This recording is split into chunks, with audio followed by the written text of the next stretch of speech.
तो भाई लोग कैसे हो। आज मैं आप लोग के सामने शक्ति की स्टोरी लेके आया हूँ, फूल और कांटे। चलिए कहानी स्टार्ट करते हैं। भाभी, तुमने पढ़ा कल फिर कश्मीर में आतंकवादियों ने 8 लोगों की हत्या कर दी। पता नहीं अभी कितना खून और बहेगा। कब खत्म होगी ये खूनी समस्याएं? कब होगी देश में चारों ओर शांति? जल्दी ही वो दिन आएगा ममता। मुझे तो लगता है कि कभी भी वो दिन नहीं आएगा। हत्याएं होती रहेगी, बेशुमार लोग मरते रहेंगे, मगर फिलहाल उस बच्ची को मैं मरने नहीं दूंगी जो पतंग उतारने के चक्कर में 10वीं मंजिल की बालकनी से नीचे गिर गई है। अरे, चिन्नी को मैंने अपनी आंखों से नीचे गिरते देखा था। ये अपने आप ऊपर कैसे आ गई? मम्मी देखो पतंग। शुक्र है मैं उसे बचा सकी, पर अभी मुझे नीचे गिरती इस चाय को भी बचाना है जिसे टेबल पर रखने का समय भी मुझे नहीं मिल पाया था। शुक्र है। नहीं ममता, हर रात की बात सुबह होती है, इस रात की भी सुबह होगी। हाँ, मगर न जाने कब बेचारी ममता, उसे आभास भी न हुआ था कि चंदा इस बीच उसके सामने से गायब होकर शक्ति के रूप में कौन सा कमाल कर आई है। जबकि इधर दिल्ली से सैकड़ों किलोमीटर दूर जम्मू कश्मीर के एक छोटे से कस्बे चिन्नानी में प्रसव कराने की मैं जितनी कोशिश कर सकती थी, एक दाई होने के नाते मैंने कर ली। यह अब मेरे बस का नहीं रहा। शायद इसका ऑपरेशन करना पड़े, इसलिए इसको फ़ौरन यहाँ से 25 किलोमीटर दूर सैनिक अस्पताल में ले जाओ। ठीक है, मैं अनु को हॉस्पिटल ले जाता हूँ। घबराना नहीं अनु, मैं तुम्हें थोड़ी देर में वहाँ पहुँचा दूँगा। प्लीज़ आकाश, मुझसे सहा नहीं जा रहा, जल्दी करो। सांप की तरह बल खाई सड़कों पर वैन गति की अधिकतम सीमा को भी पार कर गई। इसे कसकर पकड़े रहना रहीमा, बेफिक्र रहो। मगर बेफिक्री उस वक्त जैसे आकाश के चेहरे से रूठकर किसी रजाई में दुबकी आराम कर रही थी। हम 10 किलोमीटर दूर आ गए हैं, बस थोड़ी देर और हौसला रखना अनु। ओह गॉड, आगे लैंडस्लाइड हुआ है साहब। 2 बड़ी चट्टानों ने सड़क का रास्ता रोक दिया है। चट्टानें डायनामाइट से उड़ाकर हटाने में 3-4 घंटे लगना मामूली बात है। उफ, इसके बाद भी दोनों तरफ से इस जाम को खुलने में पता नहीं कितना वक्त और लग जाएगा। आकाश, कुछ करो आकाश, मेरा दम निकला जा रहा है। जैसे बच्चों की पीड़ा पर एक माँ तड़प जाती है, वैसे ही नारी की चीख पर तड़प उठती है शक्ति।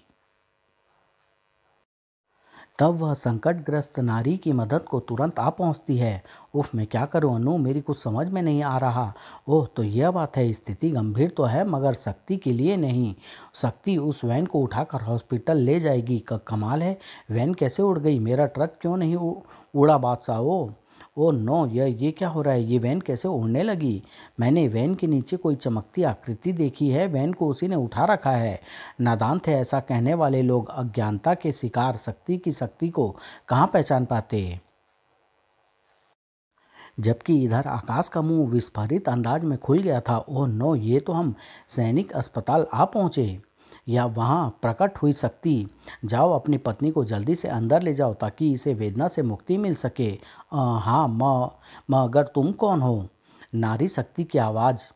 शक्ति, जो संकट में पड़ी नारी की पुकार सुनकर उसकी मदद को आती है। ये तो निश्चित ही कोई देवी थी। तू बड़ी भाग्यशालिनी है अनु, जो तेरी मदद के लिए खुद देवी यहाँ आई।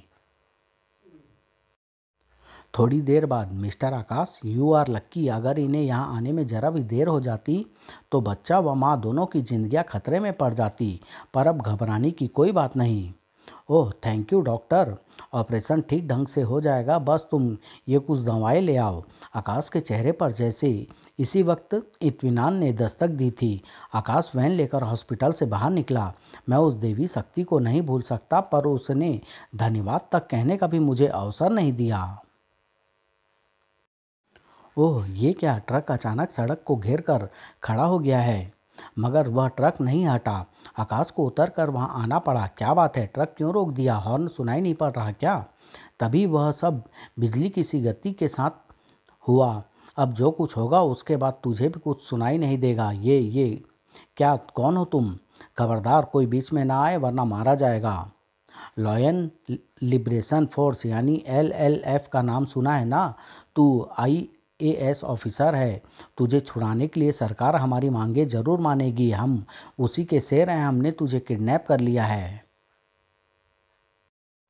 पलक झपकते ही आतंकवादियों की उस किडनैपिंग का आतंक पूरे बाजार में फैल गया। दुकानें बंद करो वरना किडनैपिंग की खबर फैलते ही पुलिस और सेना के जवान दोनों यहां आकर पूछताछ करेंगे। कौन पड़ेगा इस झगड़े में। इधर सैनिक अस्पताल में अनु को उस वक्त एनेस्थीसिया देकर बेहोश किया जा रहा था। लंबी सांस लो गुड। जबकि इधर यहाँ के चप्पे चप्पे पर एलएलएफ के शेरों का पहरा है। याद रखना, यहाँ से भागने की कोशिश की तो टांगे तोड़ देंगे। शेर खा, जल्दी से रेडियो ले आ, इसकी बात इसके अफसरों से करानी पड़ेगी। जल्दी ही ले अपने अफसरों से बात कर उन्हें बता कि हमने तेरा किडनैप कर लिया है और अगर वो हमारे लीडर ब्लैक लॉयन को नहीं छोड़ेंगे और 5 करोड़ रुपया नहीं देंगे तो हम तुझे जिंदा गाड़ देंगे। भभक उठा आकाश का चेहरा। नहीं, मैं ऐसा नहीं करूँगा। ब्लैक लॉयन कौन है मैं नहीं जानता। उसे तो इंसान कहना भी पाप है। खूंखार जानवर है वो। पकड़े जाने से पहले उसने 5 मासूम बच्चों का गला काट डाला था। वो दरिंदा छूट गया तो खून की नदियां एक बार फिर बह जाएगी। उस जैसे चंद मतलब परस्त लोगों के कारण ही घाटी में आग लगी हुई है। वो छूट गया तो धरती पर स्वर्ग का एहसास कराती है पवित्र धरती मासूम बेगुनाहों के खून से फिर लाल हो जाएगी। आकाश अपने सामने धरती को घायल नहीं होने देगा क्योंकि ये धरती मेरी माँ है। मैं इसका बेटा हूँ। कोई बेटा अपनी माँ को जख्म खाते कैसे देख सकता है। मैं तुम्हारी कोई मनसा पूरी नहीं होने दूंगा। गुलबाग के सामने जुबान चलाता है। तेरी ये हिम्मत, चीर कर रख दूंगा तुझे। इसके खून में बड़ी तादाद में देशभक्ति के जो कीटाणु हैं उन्हें बूटों और बट से मार मार कर बाहर निकाल लो। मारो, जितना चाहे मारो, मगर मैं देश से गद्दारी नहीं कर सकता। मुझे अपने देश पर, अपनी मिट्टी पर हमेशा फक्र रहेगा। वह मुझे गद्दार नहीं कहेगी। रुक जाओ, पहले इसे होश में लाओ। होश में आ गई थी अन्नू भी। मुबारक हो अन्नू, अल्लाह ने तुम्हें चांद सी बेटी दी है। ओह, भगवान ने इनकी सुन ली। आकाश को बेटी की ही ख्वाहिश थी। मगर आकाश खुद कहाँ पर है। वो आता ही होगा बेटी, आता ही होगा। वो अल्लाह उस पर रहम रखेगा। का क्या मतलब, तुमने ऐसा क्यों कहा। कहाँ है आकाश, तुम्हें मेरी सौगंध। रहीमा, मुझे सच बताओ। या अल्लाह, सच तुम सुन न सकोगी बेटी। सच ये है कि बेटी की आकाश को सरेआम आतंकवादियों ने उठा लिया है। नहीं, ये नहीं हो सकता। भगवान मेरी झोली में सुख और दुख एक साथ नहीं डाल सकता। मगर सच को झुठलाना किसी के वश में न था, क्योंकि तभी पुलिस कमिश्नर ने वहां प्रवेश किया। हम तुम्हारे पति को तलाश करने की पूरी कोशिश कर रहे हैं। आतंकवादियों ने खुद भी हमसे रेडियो संपर्क किया है। वो हमसे 5 करोड़ रुपये, अपने लीडर ब्लैक लायन की आज़ादी चाहते हैं। हम चीफ मिनिस्टर से बात कर रहे हैं। उनसे बात करने के बाद ही कोई फैसला किया जा सकेगा। मगर उनका फैसला क्या होगा सर। फैसला जो भी होगा वो देश के हित में होगा। तुम्हारे पति को छुड़ाने के लिए हम कोई कसर न उठा रखेंगे। और फिर अभी तो आतंकवादी तुम्हारे पति से हमारा बात भी नहीं करा पाए। क्या पता तुम्हारे पति उनके कब्जे में ही ना हो। मैं उन्हें जानती हूँ। उन्होंने जानबूझकर अपनी जुबान बंद कर ली होगी ताकि आप आतंकवादियों की डिमांड के आगे न झुके। उनका जिस्म हार्ड मांस का नहीं बना सर। उनका जिस्म देशभक्ति के लोहे से मिलकर बना है जिसे कोई तोड़ नहीं सकता। इसीलिए उन्होंने देश सेवा के लिए कश्मीर को चुना, जहां आतंकवादियों के रहते कोई आग आना नहीं चाहता।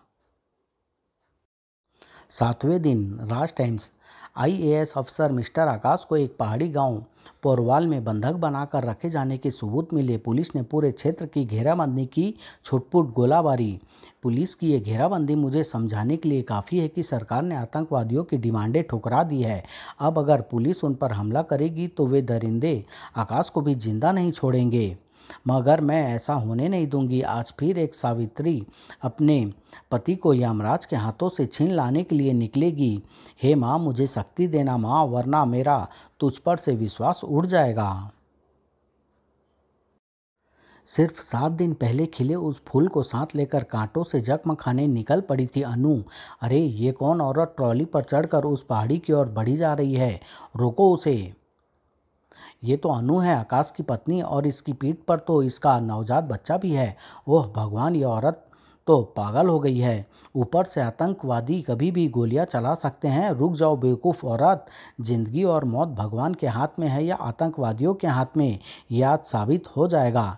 गुलबाग, कोई औरत अपने बच्चे को पीठ पर टांगे ट्रॉली से दर्रा पार करने की कोशिश कर रही है और यह औरत उसी आकाश की बीवी है। जब मैं आकाश की दिनचर्या नोट कर रहा था तब मैंने इसे कई बार देखा था गुलबाग।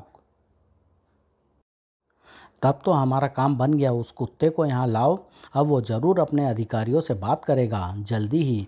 वो देख, वो तेरी बीवी और तेरा बच्चा है। अब भी अगर तूने अपने अधिकारियों से बात नहीं की तो शेर खां मोर्टार से रोपवे उड़ा देगा। उड़ा दे हराम खोर, आह सेखा, उड़ा दो रोपवे। हे माँ शक्ति, मदद कर। मौत ने 2 जिंदगियों की ओर हाथ बढ़ा दिए थे, मगर मौत के हाथों को धकेलती वहां आ पहुंची शक्ति। तुम्हें इस वक्त इसलिए नहीं बचाया था कि एक मर्द की खातिर तुम मौत के आगोश में चली जाओ, और अब तो एक मासूम भी तुम्हारे साथ है। शक्ति, शक्ति, मेरे पति की जान खतरे में है। उन्हें आतंकवादियों ने कैद कर रखा है। तेरा पति देशभक्त है, मातृभूमि का रक्षक है और मातृभूमि यानी नारी का सम्मान करता है। अपने पति को छुड़ाने के लिए तूने अपने और अपनी फूल जैसी बच्ची के सिर पर जो कफन बांधे हैं, उन्हें अब शक्ति उन दरिंदों के सिर पर पहनाएगी। गुलबाग और शेरखां की आंखों ने भी देखा था वो चमत्कार। ये ट्रॉली के तार को उस अजीबोगरीब औरत ने कैसे जोड़ दिया? वो अचानक कहाँ से आ गई? मैं उसे पहचान गया हूँ शैतानों, वो शक्ति है। मगर शक्ति जो खुद ऊर्जा थी, एक एक कर सभी टूटे तारों को नीचे पहुँचने से पहले ही वो वापस वेल्ड करती चली गई। ये बिजली तो तुम्हारे शिकार पर न टूट सकी शैतान, मगर अब शक्ति नाम की ये बिजली तुम पर जरूर टूटेगी और तुम इससे बच ना पाओगे। तुम जैसे मुट्ठी भर लोग हाथ में बंदूक थामकर और राजनीति को सीढ़ी बनाकर अपने स्वार्थ की खातिर आतंकवादी बन जाते हैं। अरे लड़ना ही है तो गरीबी से लड़ो, अपराध से लड़ो, समाज में फैली कुरीतियों और अंधविश्वासों से लड़ो, मगर नहीं, उन सब से कुर्सी हासिल नहीं होती। कुर्सी हासिल होती है निर्दोषों का खून बहाकर, उन्हें मारकर, उन्हें आतंकित करके। भून डालो इसे। चारों ओर से गोलियां का टनों लोहा शक्ति पर झपटा। चलाओ, खूब गोलियां चलाओ। अपनी चलाई इन गोलियों से तुम्हारे खुद के जिस्म ही छलनी होंगे। जबकि इधर गुलबाग जैसे क्रोध से पागल हो गया। अब मैं आसपास के कई गांवों को तबाह कर दूंगा। मैं नहीं बचूंगा, मगर मेरे साथ हजारों और भी मरेंगे। अब देखूंगा कि शक्ति उन्हें कैसे बचा पाती है। इस पहाड़ी के ठीक पीछे खूनी नाला तूफानी और प्रचंड वेग के साथ बहता है। ऐसे ही किसी आपातकाल के लिए मैंने यहाँ ऐसी व्यवस्था कर रखी है कि ये बटन दबाते ही ये पहाड़ी टूटकर बिखर जाए और जगह जगह से फूट पड़े पानी के प्रचंड झरने तबाही मचाने निकल पड़े। ओह गॉड, ये सब क्या हुआ? वे दोनों मारे जाएंगे। मगर उनके सिर पर शक्ति का साया था जो रक्षा का प्रतीक था। मैं इस तबाही को अभी नहीं रोकूंगी, पहले तुम्हें बचाना जरूरी है। ओह शक्ति हमें उड़ाए लिए जा रही है। सबके होश पाखता थे। ये तो लगता है खूनी नाले का पानी है जो इस पहाड़ी के पीछे बहता है। ये पानी तो 50 किलोमीटर तक तबाही मचा देगा, जलमग्न कर देगा सारे इलाके को। शक्ति ऐसा नहीं होने देगी। शक्ति, नाले का जितना पानी पहाड़ी से निकल कर बह गया वो दर्रे के साथ निकल जाएगा, मगर अब मैं और पानी को पहाड़ी के गर्भ से बाहर आने नहीं दूंगी।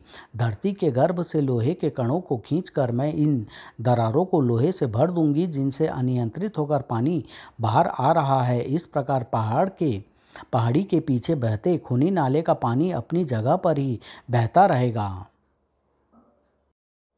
पहाड़ी पूर्ववत शांत हो गई। शक्ति ने पहाड़ी से फूट निकली खूनी नाले के धाराओं को रोक दिया है। मैं उम्मीद करती हूँ कि तुम कश्मीर में बहती आतंकवाद की खूनी धाराओं को भी रोक दोगे। हाँ, हम पूरी कोशिश करेंगे शक्ति। कोशिश करने से ही मंजिलें हासिल होती है। तब आकाश हमारी बेटी, ओह मैं इसका नाम शक्ति रखूँगा। समाप्त।